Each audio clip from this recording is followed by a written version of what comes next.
ಎಲ್ಲರಿಗೂ ನಮಸ್ಕಾರ. Welcome back to my channel. ಇವತ್ತು ಪಂಪ್ಕಿನ್ ಸೂಪ್ ಮಾಡ್ಕೊಳ್ತಾ ಇದ್ದೀನಿ. ಅದಕ್ಕೆ ನಾನು ಪಂಪ್ಕಿನ್ನ ಕಟ್ ಮಾಡಿ ಇಟ್ಕೊಂಡಿದ್ದೀನಿ.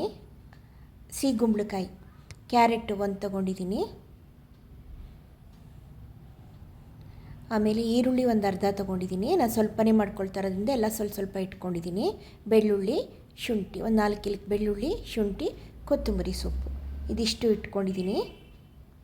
ಈ ಸೂಪ್ನ ನನ್ನ ಮೊಮ್ಮಗ 11 ವರ್ಷದವನು ಮಾಡಿ ಇದರಲ್ಲಿ ಫ್ರೈಸ್ ತೊಗೊಂಡಿದ್ದಾನೆ. ನನ್ನಿಂದ ಅವ್ನು ಕಲ್ತದ್ದಲ್ಲ, ಅವನಿಂದನೇ ನಾನು ಕಲ್ತ್ಕೊಂಡು ಇವತ್ತು ಮಾಡ್ತಾ ಇರೋದು. ಒಂದು ಬಾಣಲಿ ಇಟ್ಕೊಂಡಿದ್ದೀನಿ. ಅದಕ್ಕೆ ಒಂದು ಸ್ವಲ್ಪ ಎಣ್ಣೆ, 1 ಸ್ಪೂನ್ ಎಣ್ಣೆ ಹಾಕಿ ಬೆಣ್ಣೆ ಹಾಕ್ಕೊಂಡಿದ್ದೀನಿ. ಈಗ ಒಂದು 1/4 ಸ್ಪೂನ್ ಜೀರಿಗೆ, ಒಂದು 4 ಕಾಳು ಮೆಣಸು ಹಾಕ್ಕೊಂಡಿದ್ದೀನಿ. ಕ್ಯಾರೆಟ್ ಹಾಕ್ಕೊಂಡಿದ್ದೀನಿ. ಇವಾಗ ಈರುಳ್ಳಿ ಹಾಕ್ಕೊಳ್ಳೋಣ. ಇವಾಗ ಬೆಳ್ಳುಳ್ಳಿ, ಶುಂಠಿ ಎಲ್ಲನೂ ಹಾಕ್ಕೊಂಡು 1-2 ನಿಮಿಷ ಬಾಡಿಸ್ಕೊಳ್ಳೋಣ.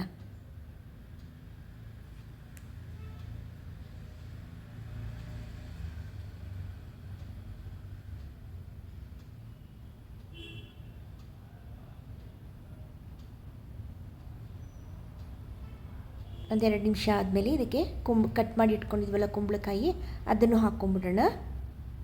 ಸಿಗುಂಬಳಕಾಯಿ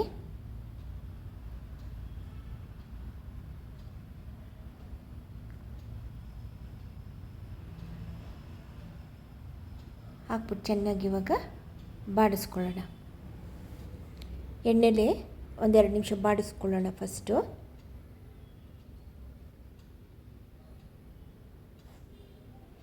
ಈಗ ನೀರು ಹಾಕ್ತೀನಿ. ಒಂದು ಅರ್ಧ ಲೋಟ ನೀರು ಹಾಕ್ಬಿಟ್ಟು ಲಿಡ್ ಮುಚ್ಚಿಬಿಟ್ಟು ಬೇಯಕ್ಕಿಡೋಣ. ಇದನ್ನೀಗ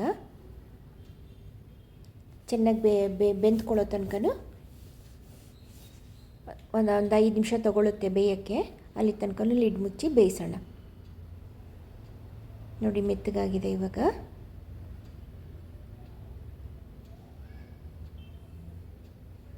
ಒಂದು ಅರ್ಧ ಸ್ಪೂನ್ ಉಪ್ಪು ಹಾಕ್ತೀನಿ. ಇವಾಗ ಆಮೇಲೆ ನೋಡ್ಕೊಂಡು ಹಾಕ್ಕೊಳ್ಳೋಣ. ಈಗ ಒಂದು ಸ್ವಲ್ಪ ಹಾಕಿದ್ದೀನಿ ಅಷ್ಟೇ, ಒಂದು ಅರ್ಧ ಸ್ಪೂನ್ ಹಾಕಿದ್ದೀನಿ.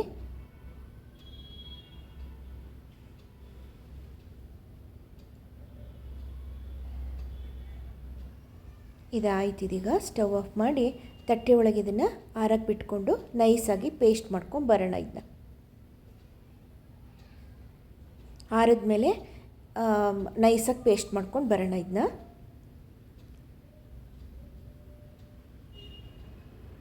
ಈಗ ನೋಡಿ, ಬಾಣಲಿ ಇಟ್ಕೊಂಡಿದ್ದೀನಿ. ಅದಕ್ಕೊಂಚೂರು ಬೆಣ್ಣೆ ಹಾಕಿದ್ದೀನಿ.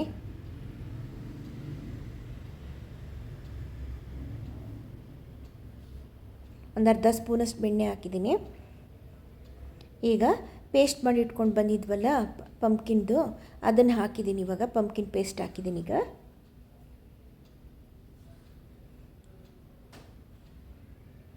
ಒಂದೆರಡು ನಿಮಿಷ ಕುದಿಸ್ಕೊಳ್ಳೋಣ.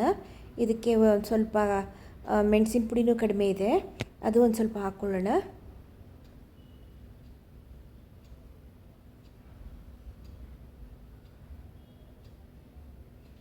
ನಿಮಗೆ ಯಾವ ಥರ ಬೇಕು ಕನ್ಸಿಸ್ಟೆನ್ಸಿ ಆ ಥರ ಮಾಡ್ಕೊಳ್ಳಿ.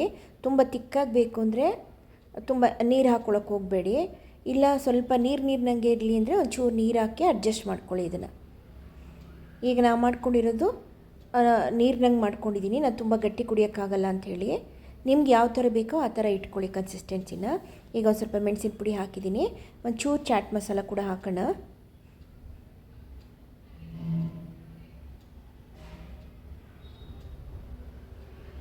ಹಾಕ್ಬಿಟ್ಟು 2 ನಿಮಿಷ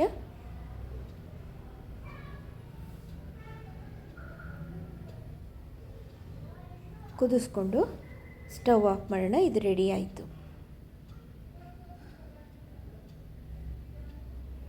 ಸೂಪ್ ರೆಡಿ ಆಯಿತು. ಮೇಲೆ ಇದಕ್ಕೆ ಕ್ರೀಮ್ ಹಾಕ್ಕೊಂಡು ಕುಡಿಬೋದು. ಇಲ್ಲ ನಿಮಗೆ ಬ್ರೆಡ್ ಜೊತೇಲಿ ತಿಂತೀನಿ ಅಂದರೆ ಬ್ರೆಡ್ನ ಒಂದು ಸ್ವಲ್ಪ ಬಿಸಿ ಮಾಡಿಕೊಂಡು ಅದ್ರ ಜೊತೆಲಿ ಕೂಡ ಇದನ್ನು ತಿನ್ಬೋದು. ನೋಡಿ, ರೆಡಿ ಆಯಿತು ಸೂಪು. ನನ್ನ ಮೊಮ್ಮಗನಿಗೆ ಥ್ಯಾಂಕ್ಸ್, ವಿವಾನ್ಗೆ. ಅವನೇ ಹೇಳ್ಕೊಟ್ಟಿರೋದು ನನಗೆ ಮಾಡೋಕ್ಕೆ. ನೀವು ಟ್ರೈ ಮಾಡಿ, ಓಕೆನಾ? Thank you.